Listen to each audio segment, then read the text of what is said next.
বাংলাদেশে এই অবস্থা হচ্ছে, তাৎক্ষণিক আমরা বাংলাদেশকে সমর্থন করার জন্য, এই স্বৈরাচারী সরকারকে উৎখাত করার জন্য আমরা নিজেকে আর ঘরে বসতে পারি নাই। আমরাও রাজপথে নেমেছি। কালকে কী হবে সংযুক্ত আরব আমিরাতে আমরা সেটাও চিন্তা না করে আপনাদেরকে সহযোগিতা করার জন্য আমরা আন্দোলন করেছি। এই আন্দোলনের মধ্যে দিয়েই আমরা অ্যারেস্ট হয়েছি। আপনারা হয়তো একটা তথ্য ভুল জানেন, 57 জন হয়তো আপনারা জানেন যে 57 জন অ্যারেস্ট হয়েছে। 57 না, 19 এবং 20 তারিখ আমি আপনাদেরকে এক্স্যাক্টলি ক্লিয়ার করে দিচ্ছি, এটা নোট করবেন। 19 জুলাই এবং 20 জুলাই টোটাল 57 জনকে অ্যারেস্ট করছে তারা। তার মধ্যে থেকে 3 জনকে যাবজ্জীবন, বাকিগুলা 10 বছর, এবং 20, 21, 22, 23, 24, 25, 26 এই 7 দিনে তারা আবার 57 জন অ্যারেস্ট করছে। তার মধ্যে থেকে 9 জনকে যাবজ্জীবন, বাকিগুলা 10 বছর, এবং এখনও 2000-এর উপরে তারা বন্দী আছে। আমরা সেটা আপনাকে জানাচ্ছি। আপনারা প্রিন্ট মিডিয়া, ইলেকট্রনিক্স মিডিয়া আমরা কভার করবেন এবং বাকি বাইরেরা যেন আসে তাদের ব্যাপারে লিখবেন। আজকে যারা আমাদের সাথে আসছে, এখানে যারা অ্যারেস্ট হয়েছে, আমি এক পরিচয় করে দিচ্ছি। আমি ফরিদ আহমেদ শাহিন, কুমিল্লা। আমার বামে আছে রহিম মুন্সি, ওনার বাড়ি কুমিল্লা। রহিম মুর্শিদ, ওনার বাড়ি কুমিল্লা। আমার ডানে আছে বদিউল আলম, উনি 75 বছর বয়স, উনিও রেহাই পায় নাই, উনিও অ্যারেস্ট ছিল আমাদের সাথে। আছে ইস্কান্দার হোসেন, চিটাগাং। আফসারুল আমিন, কুমিল্লা। শাহজাহান, চিটাগাং। জাহের, কুমিল্লা। সোহেল, কুমিল্লা। সাইফুল ইসলাম, সিলেট। লোকমান হোসেন, বামনবাড়িয়া। ওহিদুর রহমান, ঢাকা। নাসির, নোয়াখালী। সাইদুল হক, চিটাগাং। গাজী মাজহারুল রহমান, চিটাগাং। জাহাঙ্গীর আলম, চিটাগাং। এম.এ. হারুন, চিটাগাং। আমরা টোটাল 114-এর মধ্যে আজকে ওয়েদারের কারণে আমরা আসতে পারি নাই, কারণ আমরা পুরো প্রত্যন্ত অঞ্চল থেকে আসছি। আমরা কেউ ঢাকা থেকে, কেউ চিটাগাং থেকে, কেউ কুমিল্লা থেকে, কেউ সিলেট থেকে, বিভিন্ন ডিস্ট্রিক্টে আসছি। আজকে আমরা 114 জন থাকার কথা, হয়তো আবহাওয়ার কারণে কেউ আসতে পারি নাই।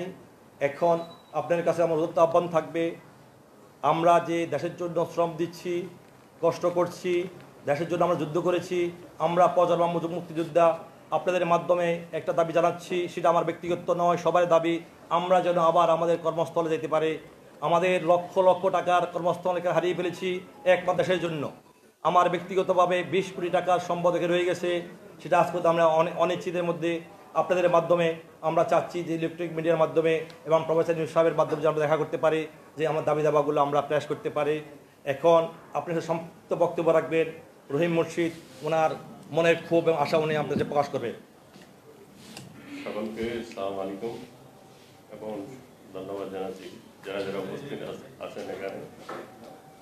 ধন্যবাদ জানাচ্ছি ডক্টর ইউনূস স্যারকে, যার আন্তরিক প্রচেষ্টায় আমরা বাংলাদেশে ফেরত আসতে পেরেছি। ধন্যবাদ জানাচ্ছি সকল সাংবাদিক ভাই বোনদের, যারা সকলকে। এখন বক্তব্য রাখবেন আফসার ভাই আমাদের। বিসমিল্লাহির রহমানির রহিম। আজকে বৈষম্য বিরোধী ছাত্র আন্দোলন প্রেক্ষাপটে প্রবাসী ফেরত আমরা যারা আজকে সংবাদ সম্মেলনে এবং পাশাপাশি তাদের পরিবারের সমবেদনা জ্ঞাপন করছি। ধন্যবাদ ও কৃতজ্ঞতার সহিত আজকে আমরা প্রবাসীর পক্ষ থেকে আমি আফসারুল আমিন, দেশের প্রধান উপদেষ্টা ডক্টর মোহাম্মদ ইউনূস স্যার, যার সমন্বয়ে, যার প্রচেষ্টায় আজকে আমরা ওই দেশ থেকে মুক্ত হয়ে আজকে আপনাদের সামনে এসে হাজির হতে পেরেছি। স্যারকে আমাদের প্রবাসীর পক্ষ থেকে, আমি আমার ব্যক্তিগত পক্ষ থেকে অসংখ্য ধন্যবাদ, ওনার সুস্বাস্থ্য ও দীর্ঘায়ু কামনা করছি। আছেন আপনাদের ইলেকট্রনিক মিডিয়ার মাধ্যমে আমি আজকে দেশের প্রধান প্রবাসী কল্যাণ মন্ত্রণালয় তাদেরকে জানাতে চাইতেছি যে আমরা যেন আবার ওখানে ফেরত যেতে পারি। আমাদের যে নো এন্ট্রি বিষয়টা আছে এটা যেন বিবেচনায় রাখেন, আমাদেরকে নো এন্ট্রিটা যদি উঠাই দিতে পারে তাহলে হয়তো আমরা স্ব স্থানে স্ব কর্মস্থলে আমরা ফিরে যেতে পারবো এবং দেশের জন্য রেমিটেন্স বয়ে আনতে পারবো। এই বলে আমি আমার বক্তব্য শেষ করছি। আসসালামু আলাইকুম। এখন কিছু বক্তব্য রাখবেন আমাদের শাহজাহান ভাই। বিসমিল্লাহির রহমানির রহিম।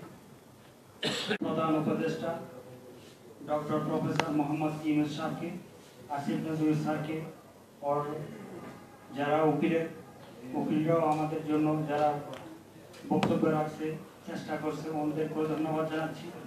তো আমাদের একটাই অনুরোধ, আমরা অনেক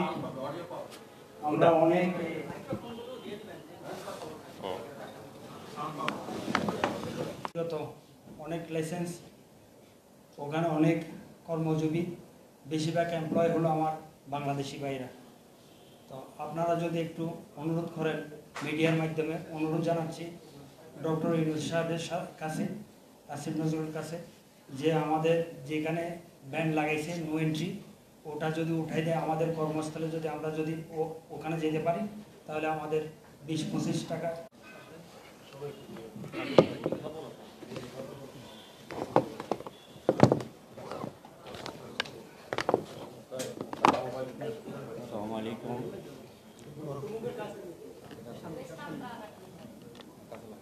আসসালামু আলাইকুম মিডিয়া ভাইকে, আসসালামু আলাইকুম। আমি বেশি কোনো কিছু বলবো না, আমি অসুস্থতা, ঠিক আছে। ভালো আছেন মনে করি। আমরা আরব আমিরাতবাসী এখানে অনেক আমরা আছি, এখানে আপনার প্রায় বিজনেসম্যান আছে অনেকজন, আমরা আছি এখানে আপনার শ্রমজীবী মানুষ। তাহলে আমরা এই আমাদের যে দেশের ফান্ড লগ্নে যখন আপনারা আমাদের স্টুডেন্ট ভাইরা এখানে আন্দোলন করতেছে, যখন ওরা মারা যাচ্ছে, আমরা প্রবাসীরা যারা ওইখানে আছি, যারা আমরা প্রিন্ট মিডিয়াতে দেখি, নিউজ দেখি, আপনার ভিউ দেখি, এগুলো দেখার পরে যখন দেখতেছে আমাদের দেশে অসহ্য আন্দোলন চলতেছে, পাখির মতো আমাদের ভাইদেরকে মেরে ফেলতেছে, তখন আমরা প্রবাসীরা আবেগপ্রবণ হয়ে মাঠে নেমে গেছি। তখন আমরা কিন্তু জানতাম ওই দেশে আইনগুলো অনেক কঠিন, তখন আমরা নেমে গেছি কেন আমাদের দেশের জন্য। দেশে আমাদের তুলে ধরেছেন, আরো সুন্দর করে তুলে ধরবেন, আমাদের সাথে সাথে সবার কথাগুলো আপনারা তুলে ধরবেন। আর আমরা যেখানে এখানে আসছি, আমরা প্রবাসী ভাইরা আমাদের যাদের ওই দেশে সম্পদ রয়ে গেছে, সম্পদগুলো যেন আমরা নিয়ে আসতে পারি, না হয় আমাদের যে নো এন্ট্রিটা দেওয়া হয়েছে, নো এন্ট্রিটা যেন আমরা আমাদের ডক্টর মোহাম্মদ ইউনূস স্যার ওই নো এন্ট্রিটা উঠে দিলে আমরা আবার ওইখানে প্রবাসে যেতে পারবো। ডক্টর মোহাম্মদ হয়েছে, কারো আমাদের 10 বছর হয়েছে, কারো 25 বছর হয়েছে, এখানে 25 বছরের মানুষ আছে। তাহলে আমাদেরকে আপনারা যে সহযোগিতা করেছেন, সহযোগিতার জন্য সাংবাদিক ভাইদেরকে আমরা আন্তরিকভাবে সাংবাদিক ভাইদের কাছে আমরা কৃতজ্ঞ ও সমবেদনা জানাচ্ছি আমাদের ছাত্র ভাইদের প্রতি। তারা যেন যারা আহত আছেন, হসপিটালে আছেন, তারা যেন আলহামদুলিল্লাহ সুস্থ হয়ে আবার সুস্থ সমাজ সুস্থ দেখানে চলতে পারেন, ওনাদের জন্য আমরা দোয়া করি সবাই। আলহামদুলিল্লাহ আমার বক্তব্য এখানে শেষ।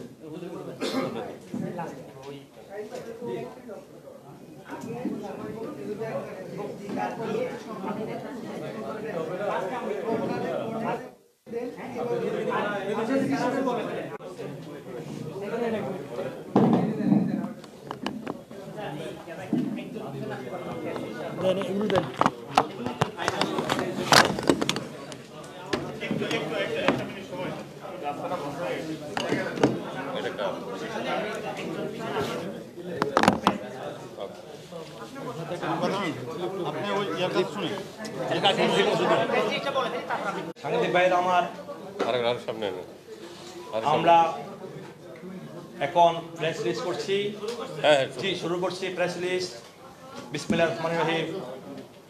বৈষম্য ছাত্র আন্দোলন প্রেক্ষাপটে সংযুক্ত আরব আমিরাত ফেরত, ভুক্তভোগী প্রবাসী 9টি উঠানো, বর্তমান প্রবাসে আটককৃত দ্রুত মুক্তি এবং আরব আমিরাত পুনরায় ফেরত, দেশে কর্মসংস্থান সৃষ্টি, প্রবাসীদের আর্থিক সহায়তা সহ প্রবাসীদের অধিকার আদায়ের লক্ষ্যে সংবাদ সম্মেলন। প্রিয় সাংবাদিক ভাইয়ের আমার, স্থান মাওলানা আকরাম হল, জাতীয় press club, Topkhana road, Dhaka.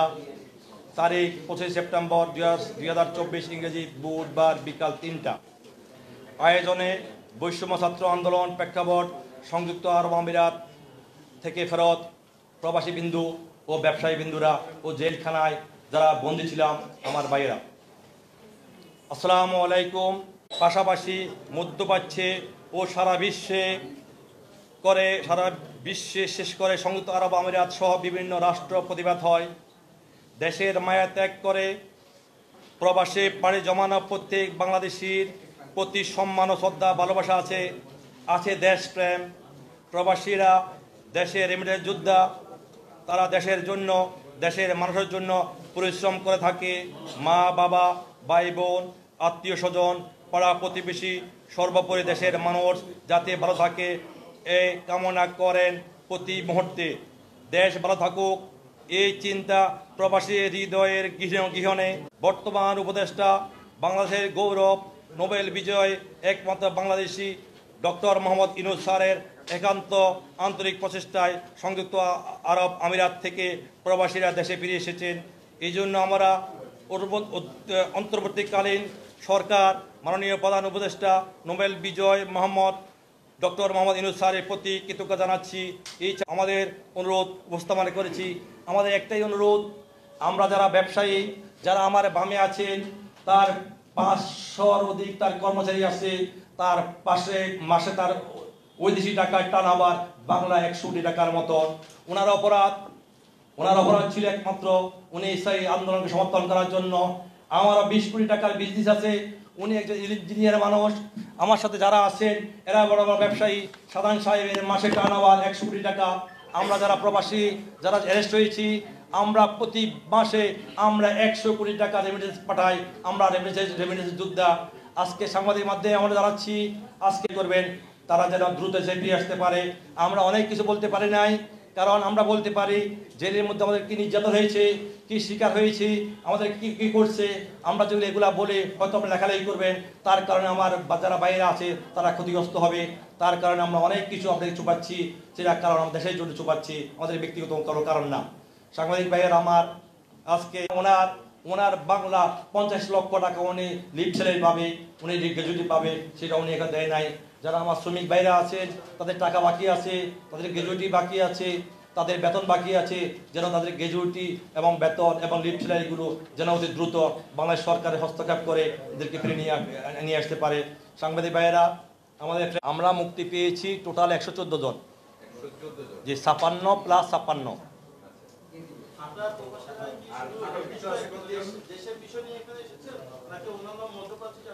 আমরা যারা মধ্যপ্রাচ্যে যারা আছে, পুরো পৃথিবীতে যারা অ্যারেস্ট হয়েছে প্রবাসী, তাদের জন্য আসছি। আমরা ভুক্তভোগী, আমাদের মতো হয়তো অন্যান্য দেশে তারা জেলে আছে, তাদের মুক্তি কামনা আমরা করি।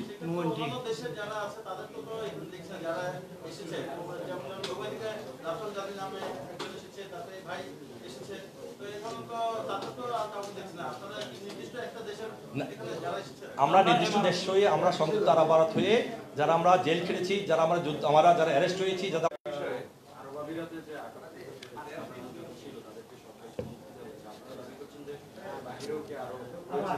আমি আবার বলছি, আমরা একটু শুনেন।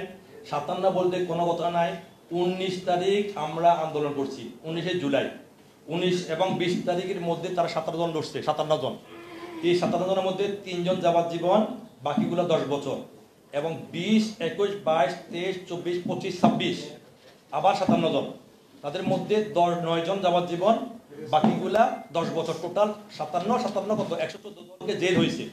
বাকিগুলা এখনো জেল হয় নাই, 2000 অধিক আমাদের ডাইনে বামে রুমগুলোর মধ্যে বন্দি অবস্থায় আছে। আমরা নিজে দেখে এসেছি। বেবি জন্ম হয়েছে, কিন্তু উনি বেবি দেখতে পারে নাই। উনি এখন পর্যন্ত ওনার বাচ্চাকে দেখতে পারে নাই। ওনার ফ্যামিলি ডুবাইতে, আমাদের ফ্যামিলি ডুবাইতে, ওনার ফ্যামিলি ডুবাইতে, সবাই ফ্যামিলি ডুবাইতে আমরা রাখিয়েছি বউ বাচ্চাদের রেখে। সবচেয়ে দুঃখের বিষয়, ওনার বাচ্চা উনি এখন দেখতে পারে নাই। ওনার বউ কেমন আছে, বাচ্চা কেমন আছে উনি দেখতে পারে নাই। জেলে অবস্থা উনি খবর পাইছেন, ওনার একটা ফুটফুটে মেয়ে হয়েছে, তার জন্য আমরা দোয়া করবেন। টোটাল আমরা এখন বলতে পারবো না, অনুমানিক 1002 ধরেন এখনো বন্দী আছে। তার মধ্যে 114 জন, 57 প্লাস 57 আমাদের জেল হয়েছে। ইউআই গভর্নমেন্ট যখন প্রথম 57 জনকে তারা জেল দেওয়ার পরে আপনি সাংবাদিক লেখালেখি করছে, তারা দ্বিতীয় বেস্টার হাইডিং করে ফেলছে।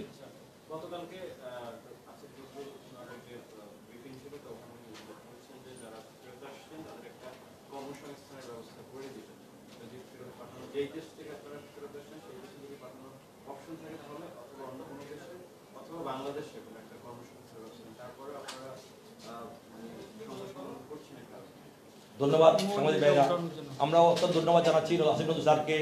আমরা সংবাদ সম্মেলন করার আগে উনি আমাদেরকে একটা সুখবর দিয়েছেন।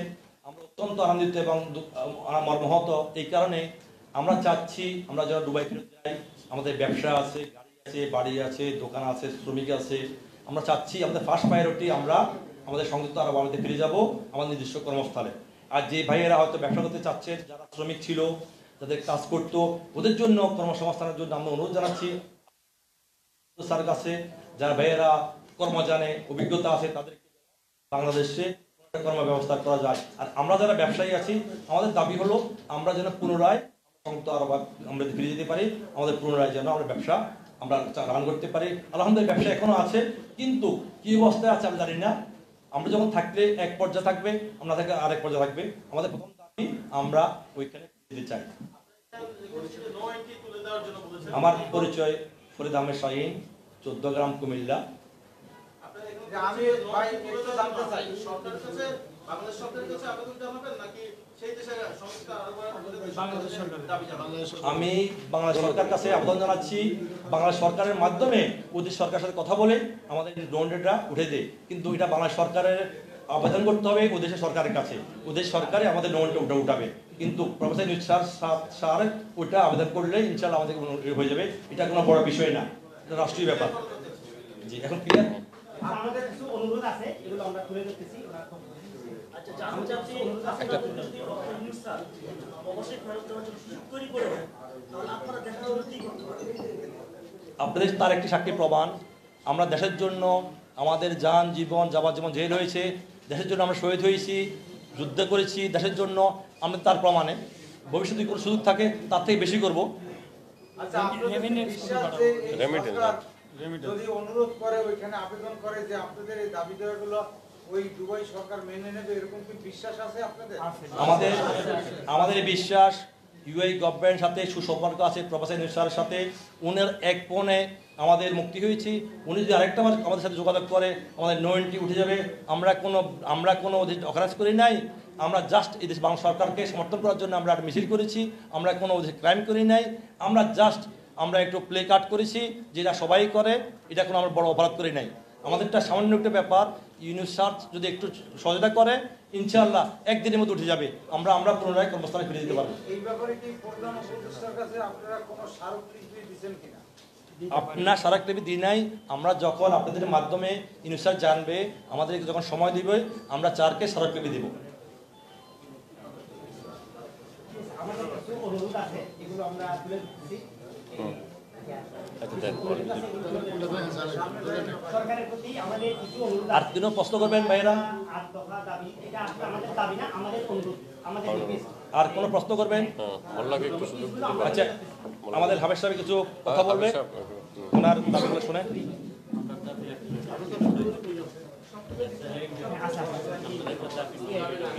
ঠিক আছে, আমার ফিলিপিং ঠিক আছে কিনা? সাধারণ ভাই ঠিক আছে কিনা? প্রশ্ন উত্তর ঠিক আছে, অন্য তো আলাদা আলাদা লাগবে, যেটা কালাইব তো এই জন্য তো আপনাকে দিচ্ছি।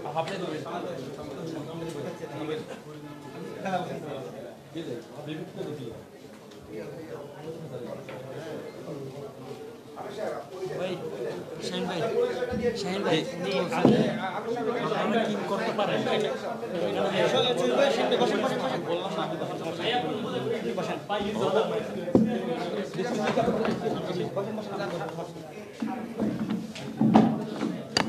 আমার পরিচয় দিচ্ছি প্রথমে। আমার নাম হচ্ছে মাওলানা হাফেজ মোহাম্মদ ইসলামাবাদী। আজকের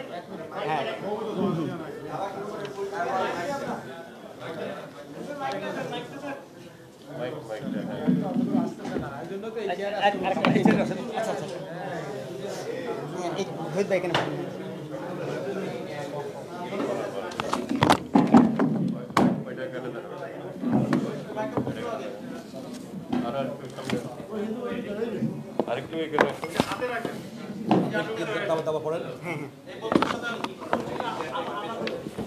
আসসালামু আলাইকুম ওয়া রাহমাতুল্লাহি ওয়া বারাকাতুহু। আমার পরিচয় হচ্ছে, আমার নাম মাওলানা হাফেজ মোহাম্মদ ইসলামাবাদী। আজকের এই বৈষম্য বিরোধী ছাত্র আন্দোলনের প্রেক্ষাপটে আজকে যে সংবাদ সম্মেলন, এটার আহ্বায়ক আমি। তো আমাদের কিছু সরকারের প্রতি আমাদের কিছু অনুরোধ আছে, অনুরোধগুলো আমি তুলে ধরতেছি। 1 নম্বর হচ্ছে যে সংযুক্ত আরব আমিরাতে বর্তমানে যারা আটককৃত অবস্থায় আছেন তাদের অতি সত্বর মুক্তির জন্য সরকারের কাছে অনুরোধ জানাচ্ছি। এটার আমি ব্যাখ্যা করতেছি। 1 নম্বর, আমরা 57 জন 114 জন, এরা ছাড়াও আমি লাস্ট প্রায় ওনারা আসার আরও 10-15 দিন পরে আমি আসছি। এখানে আমি দেখছি এখন পর্যন্ত অনেক মানুষ এখানে রয়ে গেছে এবং অনেকের রায় হয় নাই। এবং আমি ওদের নাম্বারগুলো নিয়ে আসার পর আমি যখন কথা বলছি তাদের ফ্যামিলির সাথে, আমি 50 দিন পর কথা বলার পর জানতে পারতেছে ওরা বেঁচে আছে না মনে আছে আমার কল করার পর। এই অবস্থা এখন পর্যন্ত অনেকের ফ্যামিলি জানে না। তো আমি এই জন্য সরকারের কাছে অনুরোধ জানাচ্ছি যেন যারা এখনো জেলে আছে তাদের অতি সত্বর মুক্তির জন্য প্রসেসিংটা করা হয়। অবশ্যই করতেছে, হয়তো একটু টাইম লাগবে, যেন অতি সত্বর দ্রুত করা হয় এটার জন্য অনুরোধ জানাচ্ছি। 1 নম্বর। 2 নম্বর হচ্ছে যে আমাদের যেটা নো এন্ট্রি তুলে দেওয়ার জন্য আমরা সরকারের সহযোগিতা কামনা করছি। 3 নম্বর হচ্ছে প্রত্যেক প্রবাসীকে কর্মসংস্থানের ব্যবস্থা এবং আর্থিক সহায়তা করার জন্য অনুরোধ জানাচ্ছি। এটা কিন্তু ডক্টর আসিফ নজরুল স্যার গতকাল বলেছেন, এই জন্য আমরা ওনাকে ধন্যবাদ এবং কৃতজ্ঞতা জানাচ্ছি। এবং এই যে বক্তব্যটা দিয়েছেন এটা দ্রুত বাস্তবায়নের জন্য আমরা অনুরোধ জানাচ্ছি। 4 নম্বর, প্রবাসে আটককৃতদের মধ্যে যাদের ব্যবসা প্রতিষ্ঠান আছে, লাইসেন্স, গাড়ি এবং ব্যাংক অ্যাকাউন্টে যাদের জমানো টাকা এবং প্রয়োজনীয় জিনিসপত্র আছে সেগুলো দেশে নিয়ে আসার ব্যবস্থা গ্রহণের অনুরোধ জানাচ্ছি। 5, পুনরায় বিদেশ গমনে ইচ্ছুক প্রবাসীদের বিদেশ যাওয়ার ব্যবস্থা করার অনুরোধ করছি। এটাও কিন্তু ডক্টর আসিফ নজরুল স্যার বলেছেন, এই জন্য ওনাকে ধন্যবাদ জানাচ্ছি এবং ওনার যে বক্তব্য এটা দ্রুত বাস্তবায়নের জন্য অনুরোধ জানাচ্ছি। 7, দেশে আসা প্রবাসীদের রাষ্ট্রীয় সুযোগ সুবিধা গ্রহণে কোনো ধরনের বৈষম্য যাতে না করা হয় এবং যারা আটক হওয়ার পর মুক্তি পেয়ে দেশে ফিরে এসেছেন তাদের প্রতি কেউ যেন অসম্মানজনক আচরণ না করে সেজন্য সরকারের প্রতি আমরা অনুরোধ জানাচ্ছি যেন এটা পদক্ষেপ গ্রহণ করা হয়। 8 নম্বর, 60 ঊর্ধ্ব বয়সের যারা আছেন তাদের ভাতা এবং কর্মসংস্থান সৃষ্টি করার জন্য সরকারের সহযোগিতা কামনা করছি। এগুলো হচ্ছে যে আমাদের অনুরোধ। এবং আমরা বাংলাদেশের গৌরব, নোবেল বিজয়ী পুরো বাংলাদেশের মধ্যে only 1 person of the Bangladesh, একমাত্র ব্যক্তি যিনি নোবেল বিজয়ী, শান্তিতে নোবেল বিজয়ী ডক্টর মোহাম্মদ ইউনূস সাহেব। তিনি সরাসরি ইউএই প্রেসিডেন্ট, সংযুক্ত আরব আমিরাতের প্রেসিডেন্ট শেখ মোহাম্মদ সাহেবকে কল করেছেন আমাদের মুক্তির জন্য। এই জন্য আমরা উনাকে অসংখ্য ধন্যবাদ এবং কৃতজ্ঞতা জানাচ্ছি। আমরা সিজদায় পড়ে উনার জন্য দোয়া করেছি। প্রত্যেকটা ফ্যামিলির পরিবারের সন্তান উনার জন্য ডক্টর মোহাম্মদ ইউনূস সাহেবের জন্য দোয়া করেছে এবং উনি অনেক জ্ঞানী মানুষ এবং অনেক প্রাজ্ঞবান মানবিক মানুষ, আমরা সেটা প্রমাণ পেয়েছি। এজন্য আমরা ওনার কাছে দোয়া করেছি এবং আমরা যেন খুব শীঘ্রই ওনার সাথে সাক্ষাৎ করতে পারি, যেন আমরা আমাদের ধন্যবাদটুকু ওনাদের কাছে পৌঁছে দিতে পারি। ডক্টর মোহাম্মদ ইউনূস স্যারকে অসংখ্য ধন্যবাদ এবং কৃতজ্ঞতা, জাযাকাল্লাহু খাইরান। এবং ডক্টর আসিফ নজরুল স্যার, প্রবাসী কল্যাণ মন্ত্রণালয়ের উপদেষ্টা ডক্টর আসিফ নজরুল স্যার গতকাল যে বক্তব্য দিয়েছেন এটার জন্য আমরা অসংখ্য ধন্যবাদ এবং কৃতজ্ঞতা জানাচ্ছি ওনার প্রতি। এবং ওনার যে বক্তব্য দিয়েছেন সেটা দ্রুত বাস্তবায়নের জন্য অনুরোধ জানাচ্ছি। এবং বাংলাদেশের এই বৈষম্য বিরোধী ছাত্র আন্দোলনে যারা শাহাদাত বরণ করেছেন, আমি গতকালের একটি নিউজে দেখেছি প্রায় 1400+ শাহাদাত বরণ করেছেন। সকলের রুহের মাগফিরাত কামনা করছি, আল্লাহ তাআলা সবাইকে জান্নাতুল ফেরদৌস নসিব করুক। এবং যারা আহত হয়েছেন আমরা দাবি জানাচ্ছি সকলকে যেন আর্থিক সহযোগিতা দেওয়া হয়। এবং বাংলাদেশের এই আমাদের জন্য আমরা খবর পেয়েছি অনেকেই সাংবাদিক ভাইরা আমাদের জন্য লেখালেখি করেছেন, নিউজ করেছেন এবং অনেকে আন্দোলন করেছেন, সংগ্রাম করেছেন আমাদের জন্য। এখান থেকে বিদেশে দুবাইতে আইনজীবী পাঠানোর কথা সবকিছু প্রসেসিং হয়ে গেছে। এই সকলের প্রতি আমরা ধন্যবাদ এবং কৃতজ্ঞতা জানাচ্ছি। সকলেই ভালো থাকবেন। সাংবাদিক ভাইদের প্রতি আবারও ধন্যবাদ এবং কৃতজ্ঞতা জানিয়ে আমার বক্তব্য শেষ করছি। আসসালাম। আর কিছু প্রশ্ন আছে আপনার সাংবাদিক ভাইদের? না, ওকে। জি।